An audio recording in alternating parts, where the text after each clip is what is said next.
العالمين والصلاة والسلام على أشرف الأنبياء والمرسلين وعلى آله وصحبه أجمعين. اللهم أغننا بالعلم وزينا بالحلم وأكرمنا بالتقوى وجملنا بالعافية.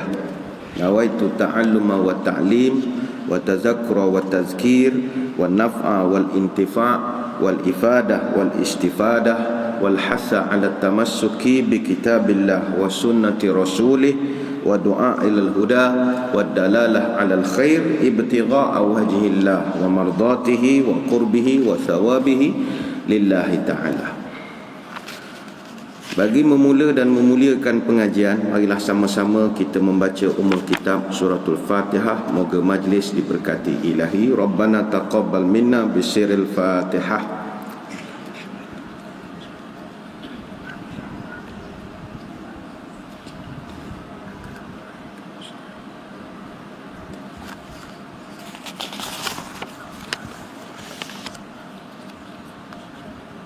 Amin ya rabbal alamin. Yang dihormati para pegawai dan sukarelawan Masjid Negeri Sultan Ahmad I, seterusnya para pecinta ilmu, tuan-tuan guru, para alim ulama, para habaib, dan kita raikan juga para penonton kita sama ada di tanah air ataupun di Singapura, di Brunei Darussalam, di Kepulauan Riau, Sumatera. Mudah-mudahan berbahagia sekalian. InsyaAllah hari ini kita akan kembali menyambung bab tanda-tanda kiamat. Kita menggunakan kitab garapan Dr. Yusuf Ibn Abdullah Ibn Yusuf Al-Wabil yang asalnya merupakan tesis sarjana bertajuk Asyratus Sa'ah. Dan kita sedang membincangkan tanda kiamat yang besar. Ada 8 hadis. Pada kesempatan yang lalu 22 Januari kita bahaskan perihal Dajjal sampai ke halaman 217, iaitu hadis yang ke-7. Hari ini kita akan sambung balik perbahasan di halaman yang sama 217. Hadis ke-8 berkaitan Al-Jassasatu. Sebelum kita mula, untuk makluman, kita ada mengedarkan kepada tuan-tuan puan-puan kertas untuk memberikan sebarang cadangan kepada pihak kami untuk penambahbaikan program kita ini. Kita dah cecah siri yang ke-21, jadi boleh berikan pandangan untuk lebih bagus lagi. Sebab ada yang mencadangkan untuk penambahan masa pengajian. Kita tengok kalau ramai baru kita boleh santuni, tapi kalau seorang dua mungkin kita tak dapat nak menyantuni keseluruhannya. Begitu juga dari segi keselesaan, mungkin tuan-tuan nak tilam ke apa ke, nak baring contohlah tak daya bersila lutut sakit atau lain-lain perkara berkaitan. Pasal jamuan makan, kita biasa menggalakkan untuk kita dah macam keluarga, potluck lah kita sediakan juga, tapi masing-masing kot nak merasa-rasa hidangan orang lain. Orang ni bawa mi, ni bawa kuih tiaw, dapatlah kita beramah mesra. Baik, kita sambung muka surat 217, hadis yang ke-8. Di antara sifat-sifatnya atau ciri-cirinya lagi, ini berkaitan dengan Dajjal, ialah seperti yang disebutkan dalam hadis Fatimah binti Qais radhiyallahu anha mengenai kisah Al-Jassasah. Di dalam kisah atau riwayat itu, Tamim Ad-Da'i radhiyallahu anhu, dia telah berkata, ini hadis ini terjemahan saja, tidak ada matannya.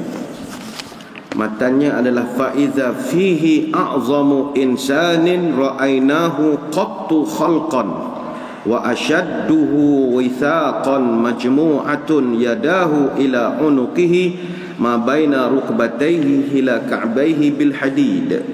Lalu kami berangkat dengan segera sehingga ketika kami sampai di sebuah biara, tiba-tiba di sana ada seorang yang sangat besar badannya dan nampak hebat dan diikat dengan sangat erat. Kalau dalam terjemah Arab, kaki dan lututnya diikat dengan besi sampai ke buku lali, ila ka'bay. Begitu besarnya makhluk ini. Baik, hadirin hadirat sekalian, untuk hadis berkenaan Jassasah ini, tuan kitab, bukan tuan kitab, saya ingat penterjemah kot, meletakkannya pada muka surat 226 sampai 228. Panjang betul hadisnya. Saya bacakan matanya untuk memberkati majlis ya. Hadis riwayat Amir ibnu Syarahi Hamdan dari Fatimah binti Qais, yang mana Fatimah radhiyallahu anha mendengar sendiri daripada baginda Nabi. Kata Fatimah, falamman qadat iddati sami'tu nida'al munadi munadi Rasulillah sallallahu alaihi wasallam yunadi salata jami'atan fakharajtu ila al-masjid fasallaitu ma'a Rasulillah fakuntu fi saffin nisa'i allati tali zuhural qaumi. Lepas Fatimah dia habis iddah, tiba-tiba dia mendengar azan. Lalu dia pun pergilah ke masjid. Ni dia bercerita ni untuk semayam bersama dengan Nabi. Dan kata Fatimah, dia duduk di saf perempuan, saf muslimat, dan posisinya ketika itu dekat dengan makmum laki-laki. Kata dia, selepas Nabi habis semayam, dia dengar sendiri Nabi bercerita, liyalzam kullu insanin musallahu thumma qala atadruna lima jama'tukum qalu Allahu wa rasuluhu a'lam. Kata Fatimah, aku mendengar ketika itu Nabi bertanya, Nabi berkata, kamu semua jangan balik, duduk di tempat kamu. Kata Nabi, atadruna lima jama'tukum, tahukah kamu kenapa aku panggil kamu semua ke masjid? Nabi tanya. Sahabat jawab, Allah wa rasuluhu a'lam, Allah dan Rasulnya yang lebih tahu ya Rasul. Maka kemudian Nabi menyambung, aku himpunkan kamu kerana Tamim Ad-Dari. Ini dalam muka surat 218 dia buat Tamim Ad-Da'i tambahkan huruf R di situ Tamim Ad-Dari. Aku himpunkan kamu kerana Tamim Ad-Dari yang dulunya seorang Nasrani, Kristian, datang berjumpa aku, kemudian dia peluk Islam. Tamim telah bercerita satu perkara yang pernah aku ceritakan kepada kamu sebelum ini, iaitu berkenaan Dajjal. Baik, perbahasan ulama, siapa Tamim Ad-Dari ini? Tamim Ad-Dari ini nama sebenarnya Tamim bin Aus Ad-Dari. Tamim bin Aus Ad-Dari. Dia meninggal tahun 661 Masihi. Asalnya Tamim ini dia seorang pendeta Nasrani, berasal daripada selatan Palestin. Kawasannya itu dikuasai oleh Bani Adar, iaitu sekutu kepada suku Bani Lakham. Dalam sejarah, dia datang berjumpa Nabi tahun 628 Masihi. Bersama dengannya ada 10 delegasi puak-puak dari Bani Adar. Niat asal dia jumpa Nabi nak ambil hasil premium tanah yang Nabi kurniakan kepada Bani Adar selepas perang Khaybar. Tapi lepas dia jumpa Nabi, dia tertarik dengan Islam. Dia masuk Islam dan dia tinggal di Madinah. Dia akhirnya jadi penasihat kepada Nabi. Sulit gitulah. Khusus dalam ibadah, pengurusan ibadah. Dan dialah orang yang mencadangkan penggunaan lampu minyak di Masjid Nabawi ketika itu. Dia ni seorang yang pandai dari segi aspek pentadbiran tempat ibadah. Jadi sebelum Nabi wafat, Tamim bin Aus Ad-Dari ini telah dikurniakan sebuah wilayah pentadbiran di sebelah Hebron, kemudian di Bait Anun dan kawasan sekitarnya. Tahun 655 Masihi, Tamim Ad-Dari dia tinggalkan Madinah dan balik ke kampung halamannya di Palestin, dan dia meninggal dunia tahun 661 Masihi, dikebumikan di kota Baitu Jibrin dekat dengan Hebron hari ini. Baik, apa kata ceritanya? Haddatsani annahu raqiba fi safinatin bahriyatin ma'a 30 rajulan min lakhmin wa juzama. Nabi cerita masa Tamim datang jumpa dia, Tamim bercerita kepada dia satu kisah. Kata Tamim, dia pernah belayar naik kapal bersama 30 orang laki-laki dari kabilah Lakhmin wa Juzama. kabilah Lakham dan Juzam. Dia Bani Lakham dengan Lakham atau Lakhmid. Ada sebut kita Lakhmiyun. Ni adalah suku Arab Kristian yang sekarang ni ramai di selatan Iraq sekarang. Kalau Bani Adar, kabilah Tamim, sekutu kepada Bani Lakham. Juzam ni satu daerah di Khushain. Maka Nabi cerita, yang Nabi cerita ni cerita Tamim. Maka kata Tamim, sedang kami berlayar, lalu kami dipukul ombak. Kapal dipukul ombak selama sebulan. Tak tenang langsung perjalanan. Sehinggalah kapal kami ni berhenti di sebuah pulau di tengah-tengah lautan, yang mana disitulah tempat tenggelamnya matahari. Kemudian kata Tamim, kami pun berlabuhlah di pulau itu. Selepas mendarat, kami terkejut kerana didatangi satu makhluk berbulu tebal. Lalu mereka pun berkata, rombongan Tamim, faqalu wailaki ma anti, faqalat anal al-jassasatu. Maka rombongan Tamim bila nampak makhluk berbulu tebal itu, mereka pun tanya, ma anti, mu ni apa? Lain macam nak kata Bigfoot dok. Faqalat ana al-jassasah, aku adalah special brand, kata dia. Jassasah ni pengintip, James Bond, you know, intelligent. Ni ada intelligent lah ni. Aku pengintip, kata dia. Tapi yang sedapnya, hadis itu sebut perkataan wailaki ma anti. Kalau kita mengaji bahasa Arab, anta, anti, antum. Anti itu perempuan. Maknanya makhluk tu perempuan. Makhluk perempuan, unik ya. Wailaki. Wailaki ini kalau bahasa terjemah kasar atau mahal ya, celaka kah? Begitu. Wailaki. Ma anti. Mu ni apa? Dia bukan tanya man anti, kau siapa? Engkau ni apa? Dan makhluk tu jawab faqalat, ada ta di situ. Maka makhluk tu jawab, aku adalah pengintip rahsia, al-jassasah. Tamim dan rombongannya tanya lagi, awak mengintip apa? Dia tanya. Makhluk tu jawab, jangan banyak tanya. Awak pergi jumpa ada satu orang laki-laki, dia duduk atas biara di atas pulau ini, sebab dia nak borak dengan kamu. Dia nak tanya kepada kamu tentang beberapa perkara. Pergi cepat. Fa iza fihi a'zamu insanin ra'ainahu qattu khalqan wa ashadduhu withaqan majmu'atun yadahu ila unukihi ma baina rukbatayhi ila ka'bayhi bil hadid. Kata Tamim Ad-Dari, rombongan ni pun pergilah dekat biara tersebut, dan mereka sekali lagi terperanjat kerana mereka nampak sebesar-besar manusia yang sedang kena rantai. Kedua-dua tangannya diikatkan ke leher, kaki dan lututnya diikat dengan besi sampai ke buku lali. Kemudian rombongan Tamim Ad-Dari pun tanya, ni siapa pula ni? Tadi hak bulu lain, hak ni lain, ni siapa ni? Laki itu tak jawab. Faqala akhbiruni an nakhlin baisana. Lelaki yang sedang dirantai itu, dia tak jawab, dia cuma tanya pula soalan. Ceritakan kepada saya tentang kurma di Baisan.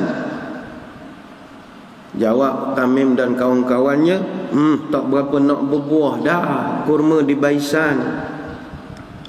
Laki itu tanya lagi, akhbiruni an buhairatit tabariyati hal fiha ma'un. Saya nak tanya soalan kedua, kamu kenal tak tasik Tabariyah? Airnya ada lagi atau tidak dalam tasik itu? Jawab Tamim dan kawan-kawannya, nak kering dah. Laki tu tanya lagi, apa cerita ni Nabi kepada orang-orang ummiyin, orang buta huruf ni? Dia buat benda sekarang? Tamim Ad-Dari dan kawan-kawannya jawab, lahir dah di Mekah, dan dia sekarang duduk di Yathrib, duduk di Madinah. Laki ni tanya lagi, adakah orang Arab masih nak berlawan dengan dia, berperang dengan dia? Tamim Ad-Dari jawab, masih lagi, ada lagi sikit sebanyak. Habis macam mana sekarang perkembangannya? Lelaki ni tanya beria. Mereka jawab, Muhammad banyak dapat kemenangan dan sekarang ni ramai dah orang Arab nak mengikut dia. Lelaki tu kata, ya ke? Ya dah. Gitulah soalan kata, ya Allah ke? Jawab Tamim Ad-Dari, ha lah, hak tu lah sedang berlaku sekarang. Lelaki tu kata, moleklah, kalau ikut lelaki tu, itu lebih bagus kepada mereka. Dia cakap gitu pula. Kemudian kata Tamim Ad-Dari, laki-laki itu pun mengaku, فَأَخْرَجُوا فَأَيْسِيرًا فِي الْأَرْضِ فَلَا أَدْعَى قَرْيَةً إِلَّا حَبَطْتُهَا فِي 40 لَيْلَةً غَيْرَ مَكَّةَ وَطَيْبَةَ فَهُمَا مُحَرَّمَتَانِ عَلَيَّ كِلْتَاهُمَا كُلَّمَا أَرَدْتُ أَنْ أَدْخُلَ وَاحِدَةً أَوْ وَاحِدًا مِنْهُمَا اسْتَقْبَلَنِي مَلَكٌ بِيَدِهِ السَّيْفَ صَوْتًا يَصُدُّنِي عَنْهَا وَإِنَّ عَلَى كُلِّ نَقْبٍ مِنْهَا مَلَائِكَةً يَحْرُسُونَهَا. Laki ini kemudian pun bercerita, nanti aku akan keluar, aku akan berjalan di seluruh muka bumi, dan aku tidak akan tinggalkan satu kampung pun, melainkan pasti aku singgah di situ dalam masa waktu 40 malam, kecuali Mekah dan Tayyibah. Tayyibah itu Madinah An-Nabawiyah. Kedua-dua kota ini haram untuk aku. Setiap kali aku nak masuk, maka akan ada malaikat yang akan menghalangku dengan pedang yang terhunus, dan setiap lorongnya ada malaikat yang menjaga. Jadi selepas Nabi cerita kisah ini kepada semua orang yang berada dalam masjid, maka Nabi pun berpesan, wahai kaum muslimin muslimat, inilah Tayyibah, inilah Madinah. Bukankah aku pernah beritahu pada kamu tentang Dajjal ini? Pernah ya Rasul. Sesungguhnya kisah yang Tamim Ad-Dari sampaikan kepadaku bersesuaian dengan apa yang pernah aku sampaikan pesanan sebelum ini kepada kamu. Ingat, Dajjal itu berada di Laut Syam atau di Laut Yaman dari arah timur. Fatimah radhiyallahu anha yang menceritakan kisah tersebut kemudiannya telah berkata kepada Amir Ibnu Syarahi Hamdan, itulah yang aku dengar sendiri daripada mulut Rasulullah sallallahu alaihi wasallam. Hadis ni hadis sahih Muslim, sahih Muslim. Panjang hadisnya. Jadi tuan-tuan, dalam hadis itu, hadis Tamim Ad-Dari itu ada digambarkan, dakhalna daira fa idza fihi a'zamu insanin ra'aynahu qattu khalqan wa ashadduhu withaqan majmu'atun yadahu ila unuqih ma baina rukbatayhi ila ka'bayhi bil hadid. Kami masuk, jumpa orang besar yang kami tidak pernah jumpa sebelum ini, yang kakinya diikat dengan begitu kuat sekali. Mari kita analisis hadis ini. Pertama sekali, dalam hadis itu Nabi sebut, qala akhbiruni an buhairatit tabariyati hal fiha ma'un. Laki itu tanya, Tasik Tabariyah masih ada air ataupun tidak? Baik, Tasik Tabariyah ni wujud atau tidak? Ya. Tasik Tabariyah atau Tiberias, atau orang Israel panggil Tiberia, adalah kota yang Tur di sebelah utara Israel hari ini. Kota ini didirikan pada tahun 20 Masihi. Majoriti penduduknya adalah Yahudi, tak ramai, lebih kurang dalam 40,000 orang. Lokasi bandar Tiberia ini dekat dengan Hamad Tiberia National Park, taman negara dia. Lokasinya 179 km daripada Jerusalem, 137 km dari Tel Aviv. Bandar ini betul-betul terletak di tebing Laut Galilea atau Galilei. Laut Galilei atau Galilei ini dikenali sebagai Tasik Gennesaret atau Tasik Kinneret, ataupun orang lebih panggil dengan Laut Tiberias ataupun Tasik Tiberias. Orang Arab menggelarkan tasik itu Bahiratut Tabariyah. Bahiratut Tabariyah terletak berdekatan dengan Bukit Golan hari ini, lebih kurang dalam 44 km. Dan ia adalah tasik air tawar ataupun fresh water lake terbesar di Timur Tengah. Punca utama tasik ini airnya adalah daripada Sungai Jordan yang mengalir melalui daripada utara ke selatan. Terletak 693,290 kaki di bawah permukaan laut, dan ia adalah Israel main fresh water source, empangan air tawar paling besar sekali. Memiliki ukur lilit sepanjang 53 km Kuantan Pekan, panjang 21 km Kuantan Jaya Gading, lebarnya 13 km Kuantan Batu Nah. Keluasannya 166 km persegi, kedalaman maksimalnya 43 meter.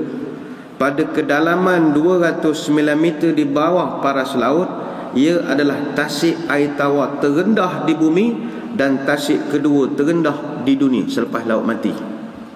Dan tasik ini adalah kunjungan wajib penganut Kristian, macam umrah bagi mereka. Sebab dalam New Testament banyak mukjizat Nabi Isa AS berlaku di Galilei. Kita pernah dengar cerita Nabi Isa berjalan atas air. Dia berhentikan ribut. Dia beri makan 5 keping roti dan 2 ekor ikan kepada 5,000 orang penganut di Tabra. Semuanya berlaku di Galilei, tempat suci mereka. Dan apabila makhluk aneh dalam hadis Tamim Ad-Dari tanya, adakah airnya masih ada? Tamim Ad-Dari jawab, surut dah sikit. Itu zaman Tamim Ad-Dari. Sekarang macam mana? Dalam tempoh 5 tahun kebelakangan ini, dia bukan makin surut, is at a dangerous low level. Menurut Israel National Water Company, namanya Mekorot. Mekorot ni kalau kita Perbadangan Air Negeri Pahang lah, lebih kurang 4 bawah Kementerian Tenaga dan Sumber Air Israel. Tahun 2009 mereka dah buat kajian, hujan tahunan di situ sekitar 80 hingga 85% saja. Dan Januari tahun lepas parasnya dah makin menurun. 3 Jun tahun lalu paras air hanya 0.34 meter di atas pam penyedut air. Dan kalau dia berada bawah daripada itu, kena stop pumping. Dan ada satu laporan rasmi daripada International Institute for Sustainable Development atau IISD bertajuk Rising Temperature, Rising Tensions, Climate Change and the Risk of Violent Conflict in the Middle East. Ini laporan rasmi. Penghujung abad ini, Sungai Jordan akan surut 80%. Justru penyaluran air dari Sungai Jordan ke Galilei akan jatuh 60% pada tahun 2100. Maka sekarang kerajaan Israel dia buat kempen langkah penjimatan air. Langkah dipanggil National Water Saving Campaign. Dan dah ada undang-undang larangan menyiram taman persendirian menggunakan air. Petani-petani sekarang ni digalakkan guna air kumbahan terawat, treated sewage water. Menjadi satu kesalahan menggunakan air untuk siram. Memang tengah surut betul. Soalan laki-laki aneh itu kepada Tamim Ad-Dari lagi tentang kurma di Baisan. Baisan ni di mana? Baisan ni sebuah kota di Palestin sebelah utara Al-Ghawr. Jaraknya daripada Jerusalem 160 km, daripada Palestin 110 km. Kota ini berada 131 meter di atas permukaan laut. Kedudukannya begitu dekat dengan Sungai Jalud yang mengalir di kawasan ladang Ibnu Amir. Dan sungai ini mengalir sejauh 6 km dari aliran Sungai Jordan. Dan Tempat ini dulu pernah dihancurkan oleh Israel tahun 1949 dan kini dikenali sebagai Beit Shean, dan sekarang dah jadi Israel National Park, dikenali sebagai Beit Shean National Park. Jarak Beit Shean dengan Tiberias ataupun Tiberia 40.2 km. Dan ada yang sekarang mendakwa tempat tu memang dah tak ada kurma, dah jadi tempat latihan menembak Israel Defense Forces, tempat latihan tentera, dah jadi National Park, dah tak ada dah kurma Baisan. Zaman Tamim Ad-Dari itu dia kata tak berapa ada dah. Ni tak ada terus. Tak ada terus kurma. Benda ni penting untuk kita memahami, sebab bila dua soalan tu ditanya dan dua-dua benda tu dah tak berapa nak ada, kan dia kata asal tak ada kawan keluar. Kata dia tak ada je kawan tu baik, Dajjal akan keluar. Jadi itulah dia hadis Al-Jassasah. Nanti akan ada perbahasan ulama tentang hadis ini.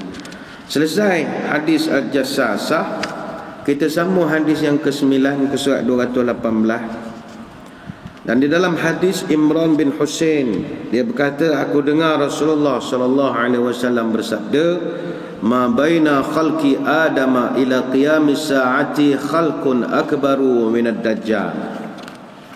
Sejak diciptakannya Adam hingga datangnya hari kiamat, tidak ada makhluk yang lebih besar fitnahnya lain. Tidak ada makhluk yang lebih besar fitnahnya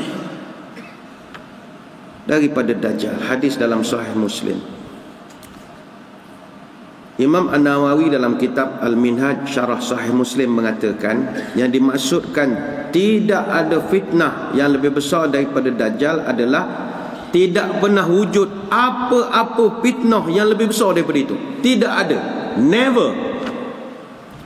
Bayangkan, kita pernah mendengar ujian banjir besar zaman Nabi Nuh. Kita pernah dengar cerita ujian Allah kepada Nabi Ibrahim dicampakkan ke dalam api. Kita pernah dengar ujian yang dihadapi oleh Nabi Musa AS ketika nak berdakwah kepada Firaun dan kaumnya, termasuklah keengganan kaumnya ikut cakap dia selepas ditinggalkan selama 40 hari. Itu semua dah bala lah. Nabi Ayub pernah sakit berbelas tahun ujian. Tapi kata An-Nawawi, semua ujian itu tak boleh challenge ujian Dajjal. Sebab itu Nabi SAW sangat bimbang dengan Dajjal ini. Ibnu Umar pernah cerita, pernah baginda Nabi berdiri di hadapan para sahabat, dia puji Allah, bila Nabi cerita tentang Dajjal. Kata Nabi, inni la unzirukumuhu wa ma min nabiyyin illa anzarahu qaumahu. Laqad anzara Nuhun qaumahu walakinni aqulu lakum fihi qawlan lam yaqulhu nabiyyun liqaumihi ta'lamu annahu a'war wa anna Allah laysa bi'a'war. Hari ni aku nak cerita kepada kamu tentang Dajjal. Sesungguhnya Nabi Nuh pernah cerita kepada kaumnya tentang Dajjal. Tapi hari ni aku nak beritahu pada kamu satu perkara yang Nabi-Nabi dulu tak pernah beritahu pada umat dia. Ingatlah, Dajjal itu buta sebelah matanya. Dan ingat, Allah sama sekali tidak pernah buta. Hadis Bukhari Muslim. Maknanya secara subsequent, semua Nabi-Nabi beri amaran tentang Dajjal. Dan yang menariknya, tak semua Nabi beri amaran tentang masalah lain. Ya'juj Ma'juj misalnya, tak ada diterangkan. Tapi Dajjal itu memang diterangkan oleh setiap Nabi. Namun jika kita belajar tentang Dajjal, bukan kita nak takut ke, nak cari, nak katuk kepala dia, tak. Untuk kita buat persiapan, persediaan, preparation, macam mana nak overcome the trials of Dajjal, ujian daripada Dajjal. Sebab kalau tak ada ilmu tentang Dajjal, memang habis kita. Habis.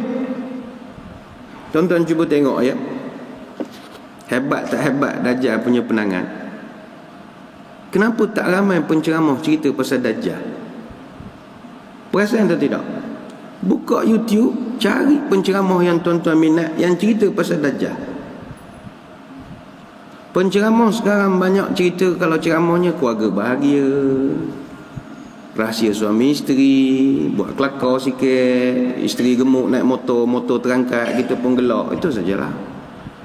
Yang minat tajwid cerita Quran siang malam, urut dot sini, kop sini, sini, tha sini, semua liu cerita, tak ada masalah.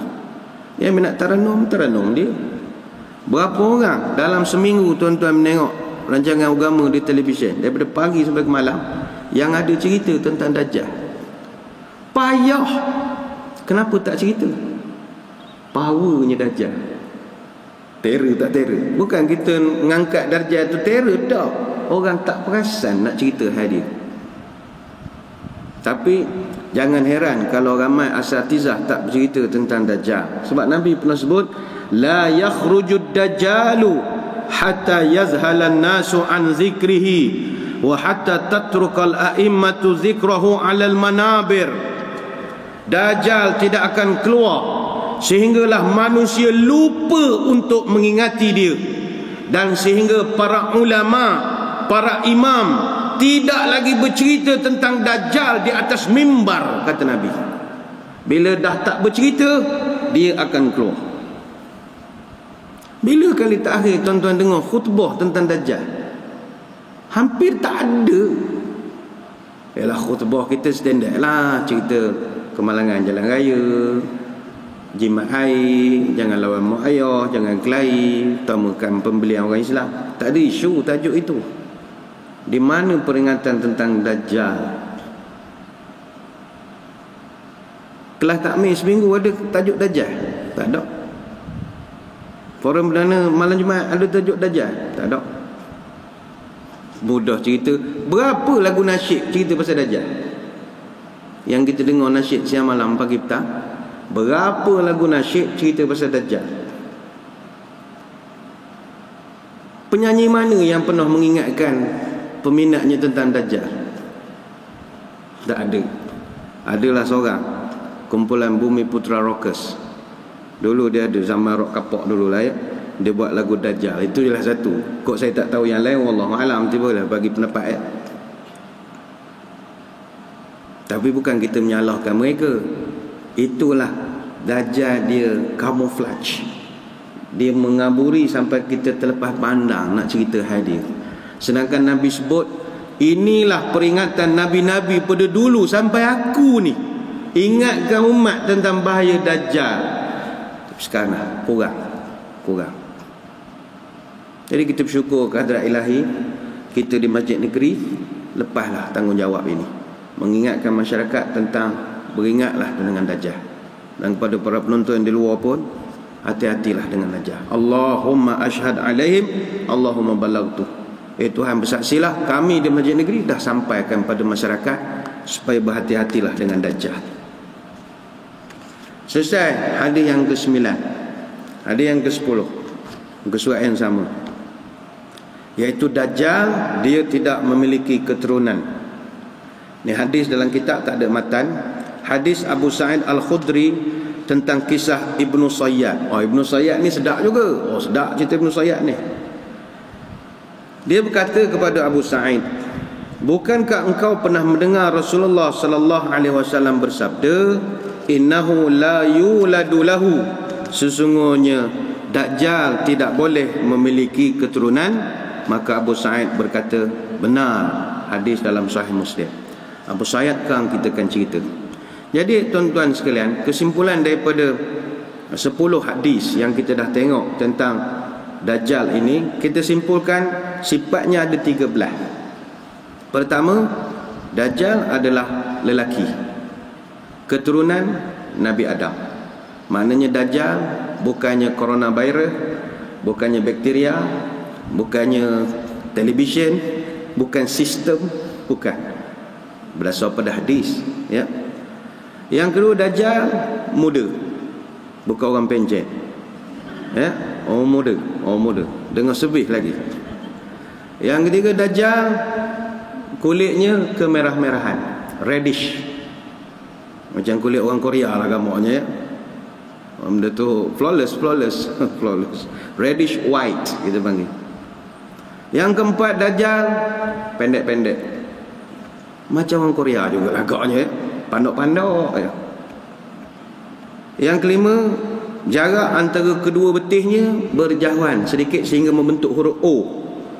Kalau tengok pengkol macam cek balik. Yang keenam, rambut kerinting. Yang ketujuh, kenil lebar. Yang kelapan, dada bidang. Yang kesembilan, mata kanan buta. Yang kesepuluh, matanya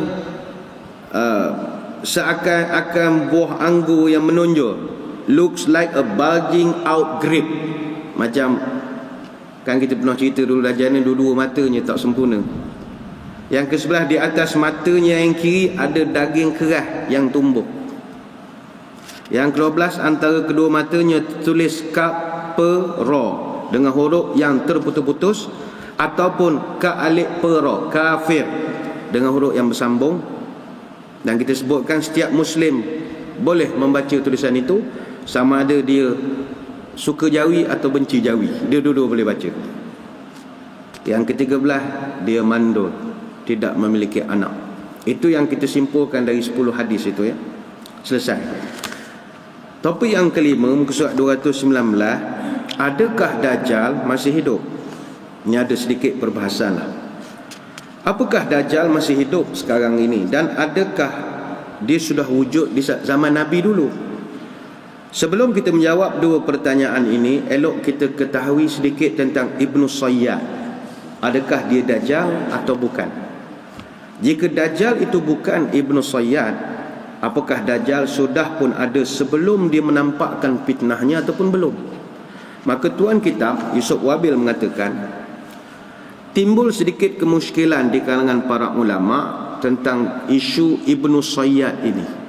Sebahagian ulama mengatakan Ibnu Sayyad adalah Dajjal, dan mereka beralasan dengan sumpah para sahabat. Nanti kita akan jumpa hadis-hadisnya. Sahabat-sahabat bersumpah, demi Allah inilah Dajjal. Itu ada hadis-hadisnya. Dan yang kedua, sebahagian lagi ulama berpendapat bahawa Ibnu Sayyad bukan Dajjal, kerana mereka menggunakan hadis Tamim Ad-Dari. Dan kata tuan kitab, sebelum kita nak menyelesaikan soalan-soalan ini, kita perkenalkan siapakah Ibnu Sayyad. Muka surat 219 yang ke-6, Ibnu Sayyad. Bukan Syayyad Syadus namanya Sayyad. Nama Ibnu Sayyad ni Syafi, dan ada yang mengatakan namanya Abdullah bin Sayyad ataupun Sa'id, bukan Sya'id. Sa'id. Ada 4 buah kitab yang mengatakan namanya Abdullah bin Sayyad ataupun Sa'id, iaitu Fathul Bari, Umdatul Qari, Syarah Al-Bukhari, Al-Bidayah wa Nihayah fil Fitan wal Malahim, kemudian Syarah An-Nawawi li Sahih Muslim. Tambahan satu kitab lagi, Aunul Ma'bud, ada disebutkan perbahasannya. Mana asalnya Ibnu Sayyad ini? Dia ni asalnya orang Yahudi di Madinah. Ada juga pendapat mengatakan dia berasal daripada kalangan orang Ansar. Masa Nabi hijrah ke Madinah, dia itu masih lagi kanak-kanak ketika itu. Kata Ibnu Katsir dalam kitab Al-Bidayah wa Nihayah fil Fitan wal Malahim, dia ni masuk Islam dan anaknya adalah Umarah, yang termasuk antara tabi'in yang terkemuka. Imam Malik dan para ulama lain ada mengambil riwayat daripada beliau. Imam Az-Zahabi dalam kitabnya Tajridu Asma' As-Sahabah ada memuatkan biografi tentangnya dalam kitab Tajridu Asma'is Sahabah. Kata dia, Ibn Sayyad ini ataupun Abdullah ini, dia dilahirkan dalam keadaan buta dan dalam keadaan telah bersunat, dikhatankan. Dan orang mengatakan dia ini adalah Dajjal. Kemudian dia masuk Islam dan dia termasuk kalangan tabi'in, dan dia pernah menengok Nabi, tapi masa dia masih kafir lagi. Adapun Al-Hafiz Ibn Hajar dalam kitabnya Al-Isabah ada juga mencatatkan biografinya sebagaimana yang diutarakan oleh Imam Az-Zahabi, iaitu dia ada anaknya bernama Umarah bin Abdullah bin Sayyad, dan dia termasuk seorang yang terkemuka di kalangan orang Islam. Dia termasuk sahabat baik kepada Sa'id bin Musayyib, dan Imam Malik dan beberapa ulama lain ada mengambil hadis daripada beliau. Begitu juga Ibnu Hajar dalam kitab Tahzibut Tahzib ada memuatkan biografi tentang Umarah bin Sayyad, anak kepada Ibn Sayyad. Dan dia berkata, Umarah bin Abdullah bin Sayyad Al-Ansari, dia ni seorang perawi yang meriwayatkan darinya adalah Ad-Duhaq bin Usman Al-Khuzami, Imam Malik bin Anas dan lainnya. Kata Ibnu Ma'in dan An-Nasai, dia ni seorang yang thiqah. Kata Abu Hatim, hadisnya baik-baik belaka. Kata Ibnu Sa'ad, dia siqah tapi dia sedikit sangat meriwayatkan hadis. Begitu juga kata Ibnu Hajar dalam kitab Al-Isabah fi Tamyiz Sahabah. Ibn Sayyad adalah golongan para sahabat.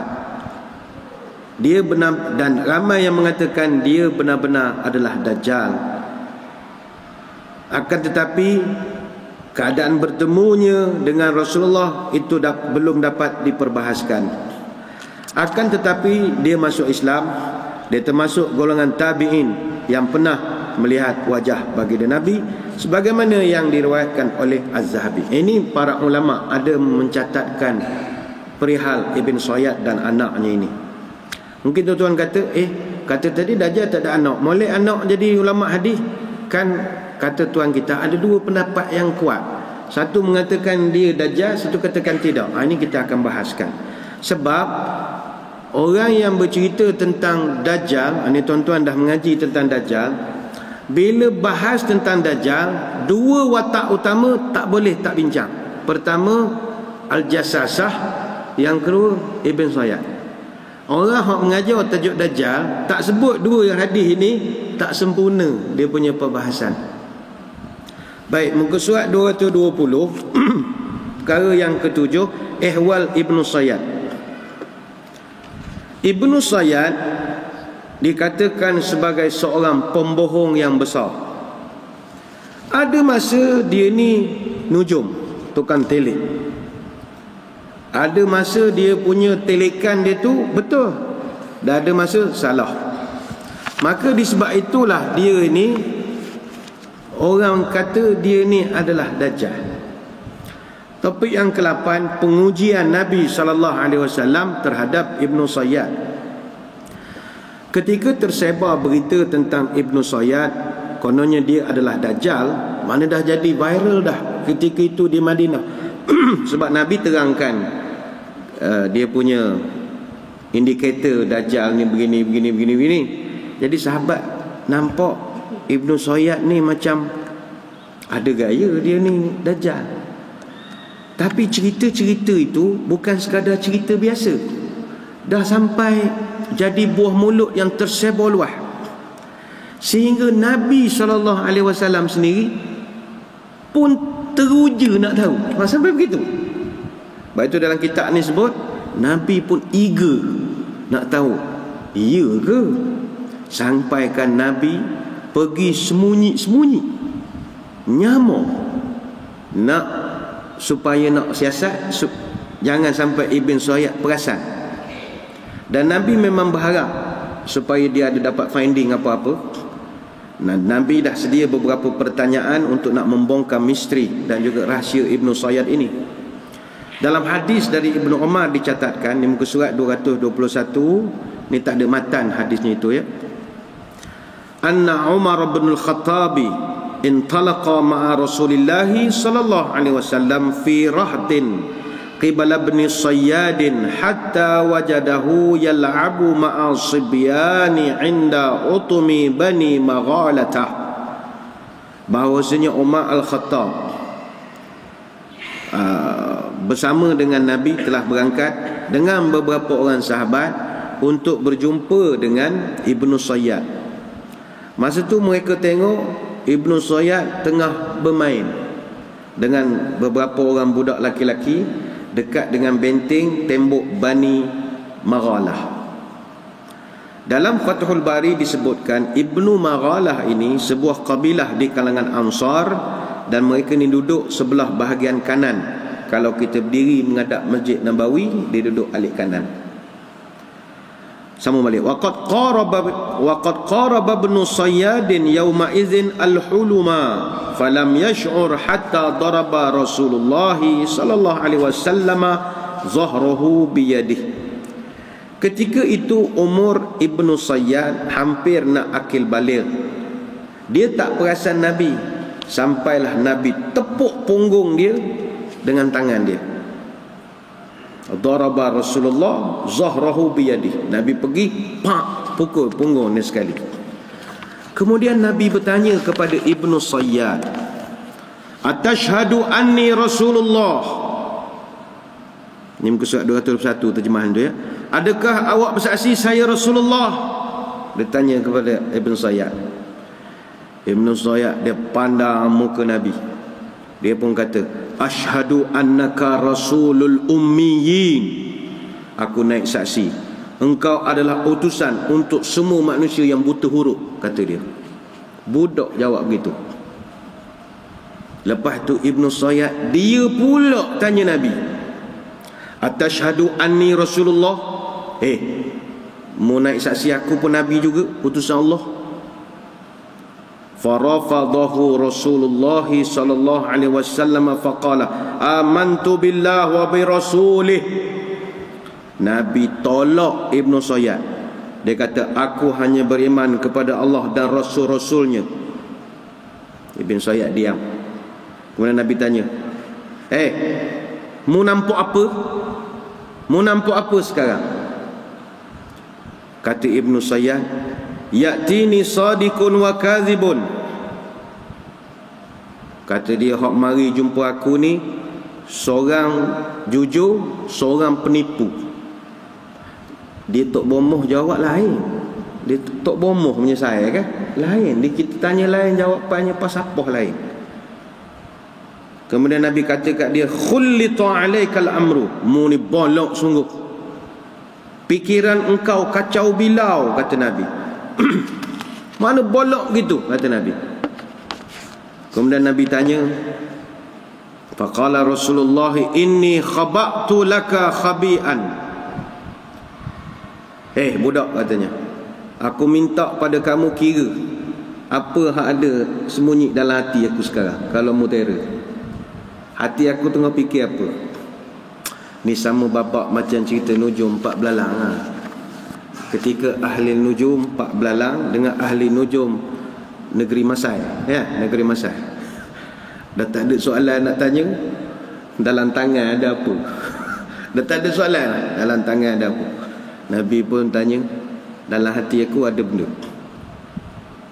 Ibn Sayyad ketika itu jawab, Aduh. Duh tu maknanya asap, tapi dia tidak sebut aduh tu. Duh macam dukun baca mantra. Duh. Bila sebut duh tu maknanya asap. Bila sebut asap, Nabi terperanjat. Masya Allah. Sebab kebetulan masa itu Nabi tengah teringat surah Ad-Dukhan, surah asap, ayat yang ke-10. Fartaqib yawma ta'tis sama'u bidukhanim mubin. Tunggulah hari ketika langit membawa asap yang nyata. Tengah bermain di pemikiran Nabi ketika itu. Bila Nabi tanya, dalam hati aku ada apa sekarang? Asap. Sudah. Masa tu Nabi marah pada dia. Ikhsa falan ta'dua qadraka. Kata Nabi, celaka kamu. Kata Nabi, ikhsa, celaka kamu. Falan ta'dua qadrak. Mustahil kamu ada kemampuan begitu untuk nak tahu apa yang ada. Lalu Umar Al-Khattab radhiyallahu anhu yang ikut Nabi, "Zarni ya Rasulullah, adribu unuqahu." Ya Rasul, nak suruh saya kerat leher dia. Saya kerat sekarang. Umar mudah je, dia malah basa. Nak kerat leher, beres. Kata Nabi, "In yakunhu falan tusallit alaihi wa illam yakunhu fala khaira laka fi qatlihi." Tak apa kata Nabi. Kalau dia memang dajjal, maka mustahil kau yang akan membunuhnya. Sebab yang akan bunuh dia orang lain. Dan kalau dia bukan Dajjal, tak ada pedoh pula engkau bunuh dia. Tak payah je lah, budak. Hadis ni tuan-tuan, hadis dalam Sahih Bukhari. Sahih Bukhari.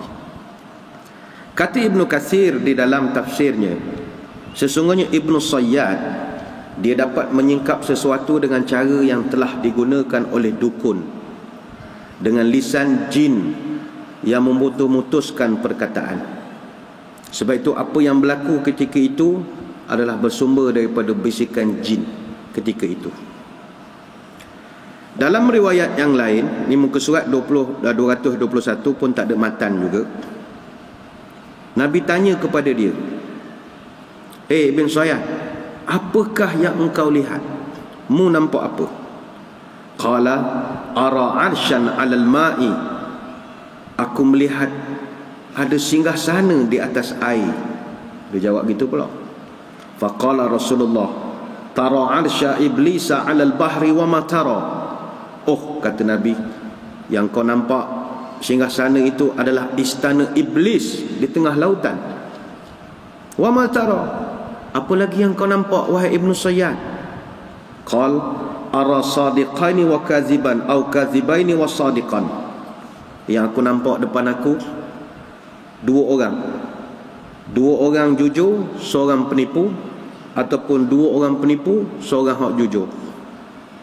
Faqala Rasulullah lubisa alaihi da'uhu. Nabi beritahu pada rombongannya, bolok budak ni, tinggal. Sop cara. Tak buat apa betul, tinggalkan dia. Da'uhu. Ini hadis dalam Sahih Muslim. Kemudian Ibnu Umar radhiyallahu anhuma bercerita lagi ke surat 221 pun tak ada matan juga, yang bawah itu. Lepas kejadian itu, Rasulullah sallallahu alaihi wasallam bersama dengan Ubay bin Ka'ab, dia pergi ke sebuah kebun kurma. Masa tu Ibnu Sayyad duduk dalam kebun itu. Dengan sembunyi-sembunyi, baginda usaha nak mendengar apa hak diucapkan oleh Ibnu Sayyad. Dan Nabi kena pastikan Ibnu Sayyad tak perasan ke dia. Kemudian kata sahabat, mereka nampak Ibnu Sayyad sedang baring pakai pakaian yang kasar. Tiba-tiba Ibnu Sayyad dia nampak Nabi sembunyi belakang pokok kurma. Dia nampak. Kemudian dia berkata kepada Ibnu Sayyad, ni dalam kitab muka surat 222, hadisnya tidak ada matan. Ya Safi wa huwa ismu Ibnu Sayyadin hadza Muhammadun. Wahai Safi. Safi itu nama Ibnu Sayyad. Muhammad ni. Nabi kena dah halang-halang berigak, mengaku je lah, dah ternampak. Safi, Muhammad ni. Lalu Ibnu Sayyad melompat berlari. Kemudian Nabi berkata, lau tarakathu bayyana. Kalaulah ibu dia membiarkan, nescaya perkaranya akan jelas. Hadis dalam Sahih Al-Bukhari. Ada setengah riwayat pula menyebut, yang menyebut ya Safi wa huwa ismu Ibnu Sayyad hadza Muhammad. Ada pula riwayat sebut yang nyebut perkataan tu mak dia, mak Ibnu Sayyad nampak Nabi tengah macam nak skodeng gitu. Ha, Safi tu, Muhammad tu, melompat Ibnu Sayyad lari. Maka kata Nabi, kalaulah mak dia tak ngusik, mak dia tak khabar, nescaya banyak perkara aku boleh selesaikan, kata Nabi. Hadis dalam Sahih Bukhari. Selain itu, Abu Zar radhiyallahu anhu, ni halaman 222, perenggan yang kedua tu juga tak ada matan. Wa kana Rasulullah sallallahu alaihi wasallam ba'athani ila ummihi qala salha kam hamalat bihi. Kata Abu Zar, pernah sekali Nabi hantar aku untuk pergi siasat, jumpa dengan maknya.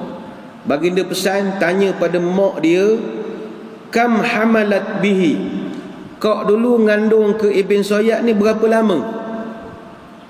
Fa'ataituha fasa'altuha faqalat hamaltu bihi 12 syahran. Lalu kata Abu Zar, aku pun pergilah jumpa dengan dia, kau dulu mengandung ke Ibn Sayyad ni berapa lama? 12 bulan katanya, setahun mengandung. Gunting dia orang panggil ya. Summa arsalani ilaiha faqala salha an sayhatihi hina waqa'a. Selesai, dia balik ngadu ke Nabi. Ya Rasul, siasat dah. Dia royak 12 bulan, setahun ngandung. Pelik tu kata Nabi. Pergi semula, tanya pula pada dia, masa dia lahirkan Ibn Sayyad tu, dia jerit sedang mana? Satu soalan, satu soalan, pergi tanya lagi. Faraja'tu ilaiha, aku pun balik jumpa dengan mak bin Sayyad. Fasa'altuha faqalat sahha sayhata sabi ibn Syahrin. Kata Abu Zar, aku pun jumpa semula dengan mak dia, aku tanya gini-gini, masa dia lahir dulu macam mana jeritan dia. Maka kata mak dia, sahha sayhata sabi ibn Syahrin. Masa saya lahirkan dia, dia menjerit, menangis tu macam suara orang budak umur sebulan. Kuat suara dia. Summa qala lahu Rasulullah sallallahu alaihi wasallam, inni qad khaba'tu laka khab'an. Kemudian Nabi berkata kepadanya, pada budak-budak itu, sesungguhnya aku telah merahsiakan sesuatu kepada engkau. Qala khaba'tu li khatma syatin ghafra'a wa dukhana. Dia jawab, engkau telah merahsiakan bahagian depan dan hidung dan mulut seekor kambing berwarna hitam seperti tanah, dan juga asap ad-dukhan daripada aku. Fa arada an yaqula ad-dukhana falam yastati' fa qala ad-dukh. Abu Zar kata, dia hendak sebut ad-dukhan, tapi dia tidak dapat sebut penuh, dia hanya boleh sebut ad-dukh. Ini riwayat dalam Musnad Imam Ahmad. Sama kes yang tadilah. Kes Nabi tanya, ada yang kamu tahu, sebut ad-dukh begitulah. Dan yang dimaksudkan dengan ad-dukhan adalah firman Allah, fartaqib yauma ta'tis sama'u bidukhanim mubin. Ad-dukhan ayat 10.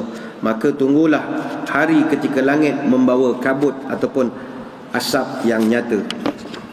Sementara itu, dalam hadis Ibnu Umar pada riwayat Imam Ahmad, sesungguhnya aku telah menyembunyikan sesuatu kepada kamu, iaitu beliau menyembunyikan firman Allah, fartaqib yauma, sampai habis.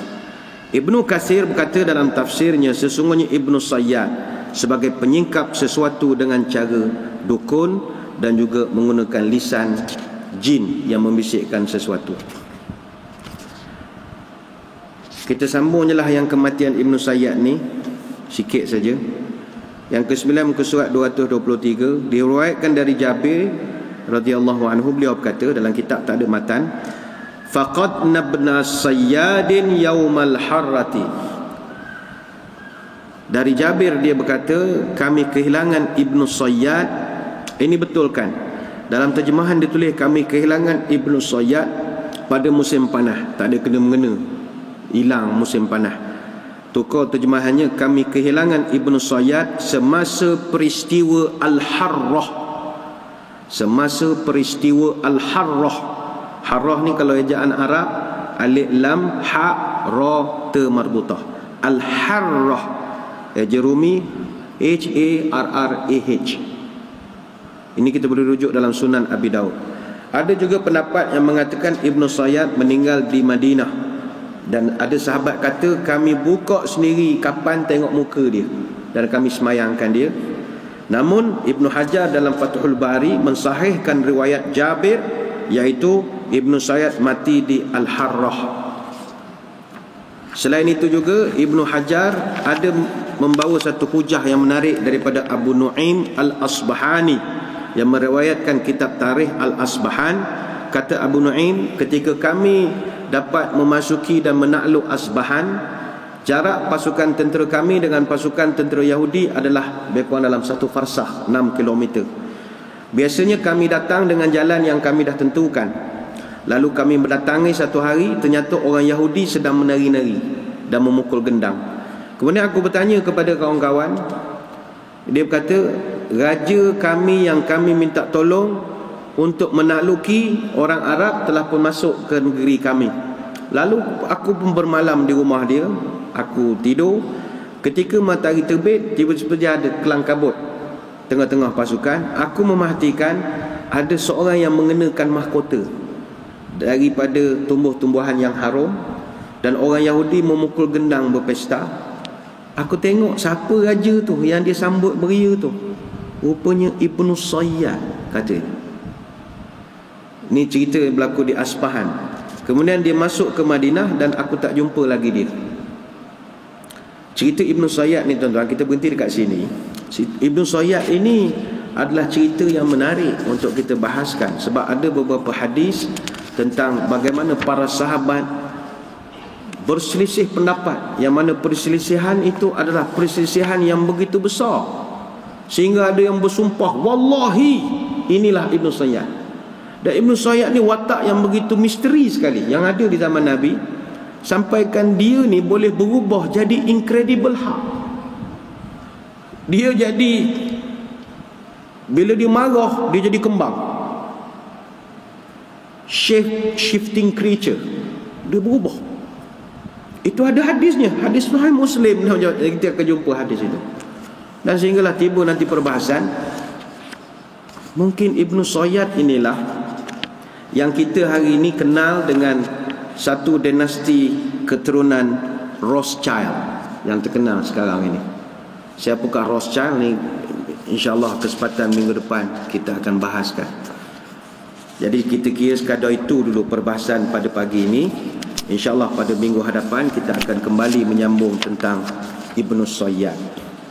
Sekadar itu untuk makluman, malam ini kita akan mengadakan solat hajat sebagaimana yang telah pun dititahkan oleh Tuanku Agong, dan juga telah diminta oleh banyak pihak supaya masjid-masjid mengadakan solat hajat. Malam ni insya-Allah kita akan mengadakan solat hajat, moga dijauhkan daripada wabak coronavirus ini. Dan selepas daripada solat hajat, selepas maghrib kita solat hajat, akan ada kuliah khas daripada imam besar. Kita akan bincangkan tajuk wabak, ujian ataupun bala. Adakah ini ujian, teguran ataupun bala? Jadi kepada yang berkesempatan, bolehlah hadir beramai-ramai pada malam ini. Dan minggu hadapan Masjid Negeri Sultan Ahmad I akan menganjurkan Mahrajan Masjid Negeri Sultan Ahmad I. Mahrajan ni rebranding untuk karnival lah. Geli menyebut karnival macam pesta sangat. Karnival gaya Mahrajan, pakai bahasa Arab nampak warak sikit bunyinya. Mahrajan, karnival tu lah sebenarnya. Kita buat Mahrajan sempena dengan program perpaduan ummah anjuran kerajaan negeri, iaitu pada 5, 6 dan 7 hari bulan Februari, Rabu, Khamis dan Jumaat. Kita ada pesta lagi, kita ada jualan di sini. Kita ada jualan dan kita ada pengisian program keilmuan. Hari Rabu 5 hari bulan macam biasa kuliah duha, imam besar, malam imam besar. Hari Khamis, ini masuk dalam diary, hari Khamis kuliah duha muslimat istimewa bersama dengan Profesor Madya Dr. Sharifah Hayati Said Ismail Al-Qudsi. Kita akan undang beliau, insya-Allah jam 10 pagi atau 10.30 kita akan maklumkan. Dan beliau akan membawa tajuk hari Khamis 6 hari bulan pagi, dia akan bawakan tajuk Sri Kandi Dambaan Surga. Jadi kepada muslimat boleh hadir, muslimin pun boleh, tak ada masalah. Tapi dia lebih kuliah duha muslimat. Dan sebelah malamnya kita ada ceramah khas daripada Al-Fadhil Ustaz Tuan Said Nur Hisham, Tuan Padang Al-Aidrus. Dia akan bawakan tajuk Fastabiqul Khairat malam Jumaat di Masjid Negeri. Iklan kita akan war-warkan. Dan pada hari Jumaat kemuncaknya kita punya karnival atau Mahrajan. Selepas maghrib ceramah daripada Ustaz Azhar Idrus, dan selepas Isyak tausiah atau ceramah daripada Dr. Somad, Ustaz Abdul Somad. Jadi kepada hadirin hadirat mohon diwawarkan, kita sama-samalah memeriahkan majlis-majlis ilmu kita di Masjid Negeri ini. Mudah-mudahan bermanfaat. Sekadar itu mari berdoa. Auzubillahi minasyaitonirrajim. Bismillahirrahmanirrahim. Allahumma salli wa sallim ala sayyidina Muhammadin salatan tukhrijuna biha min zulumatil wahmi. Allahumma in kana rizqina fis samai fanzilhu wa in kana fil ardi faakhrijhu wa in kana mu'assiran fayassirhu wa in kana haraman fatahhirhu wa in kana ba'idan faqarribhu bihaqqi duhaika wa bahaika wa jamalika wa quwwatika wa qudratika atina ma ataita ibadika salihin. Ya Allah, kalau rezeki kami di langit turunkanlah, kalau di bumi keluarkanlah. Kalau susah permudahkanlah, kalau haram sucikanlah, kalau jauh dekatkanlah. Berkat waktu duhamu, berkat kecantikanmu, berkat keindahanmu, berkat kekuatanmu, berkat kekuasaanmu, limpahkanlah kepada kami segala yang telah Engkau limpahkan kepada hamba-hamba-Mu yang soleh. Subhanakallahumma wa bihamdika nasyhadu an la ilaha illa anta nastaghfiruka wa natubu ilaik. Wa sallallahu ala sayyidina Muhammadin wa ala alihi wa sahbihi wa baraka wa sallam. Walhamdulillahi rabbil alamin. Wabillahi taufiq wal hidayah. Wassalamualaikum warahmatullahi wabarakatuh. Wallahu a'lam.